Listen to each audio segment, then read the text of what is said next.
तमाम तारीफ़ूं अल्लाह ताला जूं। मूंखे चयो आहे त शार्ट चइजो, मूंखे ॻाल्हाइण जे लाइ घणो कुझु आहे, पर वॾनि खे मान ॾींदे थोरो ई चवंदुसि त हिन वक़्तु तनज़ीम जेका आहे बिल्कुलु मरी चुकी आहे, रुॻो दफ़न कराइनि पिया। तनज़ीम असांजी हुई। हिन वक़्तु सभ खां जेको मुतासिर तबिको आहे उहो नौजवान उस्ताद आहे। असां जेके मेरिट ते पास आया आहियूं, गवर्नमेंट जूं पॉलिसियूं असांजे अगेंस्ट आहिनि, जेके मसइला ऐं मसाइल जेके आहिनि उहे असांजे लाइ आहिनि। हिन वक़्तु 30,000 मेरिट ते उस्ताद भर्ती थिया आहिनि, जेके सफ़ा कोरा काग़ज़ आहिनि, जंहिंखे तनज़ीमी सरगर्मियुनि जी का बि ख़बर कोन्हे का, ऐं उहे हिन वक़्तु मेंबर बि कोन्हनि, उहे हिन वक़्तु हिन इलेक्शन में हिसो बि कोन वठी सघंदा। ऐं पंहिंजे जेको हींअर असांजो हलफ़ कंदो साईं चेयरमैन साहिबु, उनखे गुज़ारिश कंदुसि त अहिड़ो को रेज़ोल्यूशन पास कनि त उन्हनि 30,000 उस्ताद आहिनि, उन्हनि खे वोट ॾियण जो बि हक़ु ॾिनो वञे, घटि में घटि उन्हनि खे या त इलेक्शन विढ़ण जो हक़ु ॾिनो वञे, छो त जेके मेजोरिटी जेका असांजे उस्ताद आहिनि 90s वारा उस्ताद आहिनि, हाणे रिटायरमेंट जे वेझो आहिनि। हीउ जेको झेड़ो आहे उहे मेजोरिटी उन 90s वारे उस्तादनि जो आहे, जेको असीं लोड़ियूं पिया। कॉन्ट्रेक्टर पीरियड असांजो को अकाउंट कोन पियो थिए, GP फंड असांखे हाणे कोन मिलंदो, हींअर वरी जेको GP फंड वारी तलवार लटकी पई आहे असांजे मथां। उनखां पोइ अचूं था इलेक्शन प्रोसेस ते, घणियूं ई शयूं ॻाल्हाइण थियूं, इंशाल्लाह ॿिए के फोरम ते ॻाल्हाईंदासीं। अचूं था इलेक्शन, गुज़िरियल इलेक्शन में असीं भरपूर तरीक़े सां दोहल छरणे वॼाए इलेक्शन कराईसीं। 5 साल 3 साल पीरियड हूंदो आहे, पर मरकज़ी असांजो जेको सदर साहिबु आहे उहो 5 साल उस्तादनि खे कुझु ॾियारे कोन सघियो सरकार खां। उबतो इहा ख़बर पई त एजेंट, दलाल ऐं ट्रेज़री जा जेके धंधा सरेआम रहिया। रिटायरमेंट जो केस जेको 2 लख रुपया हूंदो, हाणे रिटायर उस्ताद थिए त उहो 5 लख रुपया थी वियो हिन पीरियड में। हिन 5 सालनि में इहा तनज़ीम जी कारकर्दगी हुई। ऐं इहा ॻाल्हि हल्फिया चवंदुसि, छो त मूं अखियुनि सां इहे शयूं ॾिठियूं। को असांजो उस्ताद फ़ौत थी थो वञे, उन यतीमनि ॿारनि जे लाइ हू यतीम दड़पदा रहनि था, उन्हनि जा जेके केस आहिनि। मूंखे यादि आहे असांजो हिकिड़ो उस्ताद हो ठटो ई सिजावल गॾियल ज़िलो हुयो, 4 साल पुराणो केस ट्रेज़री में कपिड़ा लाहे वियो। कंहिं उस्ताद ॾिठो हूंदो, वॾी वायरल वीडियो थी उन ट्रेज़री ऑफिसर जे ख़िलाफ़, छो त एजेंटनि जो पाण में झेड़ो हुयो। पहिरीं हिकिड़े एजेंट खे केस मिलियो, पोइ वरी ॿिए एजेंट खे। इहे एजेंट केरु थो पैदा करे?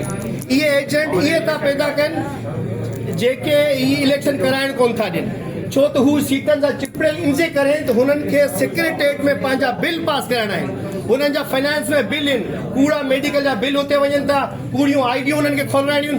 तंहिंजे करे या कोर्टनि में वेंदा या कुझु न कुझु कंदा, पर फ्री इलेक्शन करणु कोन ॾींदा। अचूं था 3 साल जॾहिं पूरा थिया, इंडस्ट्रीज़ डिपार्टमेंट जेको आहे नॉमिनेट कयो साईं गाज़ी ख़ान जमाली साहब खे। पूरो 1.5 साल प्रोसेस गुज़री वियो आहे, इलेक्शन कराए कोन सघियो आहे। इन 1.5 साल में जेको उस्ताद जो नुक़सानु थियो आहे, क्लस्टरिंग पॉलिसी आई आहे, जंहिंमां सेकेंडरी वारे उस्तादनि खे प्राइमरी जे मथां थोपियो वियो आहे। उहे हाणे असांजे मथां अची हुकुमरानी कंदा, जेके 17 ग्रेड जूं 18 ग्रेड जूं सीटूं क्रिएट कयूं आहिनि, जॾहिं त पोस्ट अपग्रेड थी आहे 14 ग्रेड जी, ऐं वरी सर्विस स्ट्रक्चर अची आहे 16 ऐं 17 ग्रेड जॾहिं मिलिया। इन्हनि सीटनि ते असांजो हक़ हुयो। जॾहिं असीं मेरिट ते आया आहियूं, तव्हां अपॉइंटमेंट जी जेका तव्हां क्राइटेरिया रखी आहे, असीं उनखे मीट करियूं था। तव्हां शर्त रखियो त बाबा ग्रेजुएट उस्ताद अचे ऐं उनजी BA डिग्री हुजे, सभु असां अची वियासीं। अचूं था सर इन ॻाल्हि ते, हिननि 5 साल में जेको असांजे इंडस्ट्री डिपार्टमेंट साईं तव्हां मुड़ुसु माण्हू थी बीहजो, तव्हांखे गुज़ारिश आहे त असांजो 5 सालनि में नुक़सानु थियो आहे। असांजो एतिरो नुक़सानु, वधि खां वधि असांजो नुक़सानु थियो आहे, छो त एजेंट दलाल जेके सीटनि ते क़ाबिज़ आहिनि, हुननि जूं हुकूमतूं क़ाइमु आहिनि, तेलकनि ते, ज़िलनि ते, मर्कज़ ताईं। हू हुन हुकूमत खां छिॼणु कोन था चाहिनि, हू चाहिनि था त इन्हनि सीटनि ते असीं सदाई हुजूं। बाबा नौजवान उस्तादनि खे अपील कंदुसि, बाबा वारो तव्हांजो आहे, वक़्तु असांजो आहे। 4 साल खां 5 साल खां तनज़ीम असांजी आहे, असीं वारिस आहियूं तनज़ीम जा। असां सभिनी खे उते अचिणो आहे, न को तनज़ीम खे टुटणु ॾींदासीं, न को भॼंदासीं, पर असीं इन्हनि खे भॼाईंदासीं। तनज़ीम खे हिकु करिणो आहे, कोशिशि असांजी इहा ई हूंदी त तव्हां सभु हिकु थियो, बहितर तव्हां में इहो ई आहे।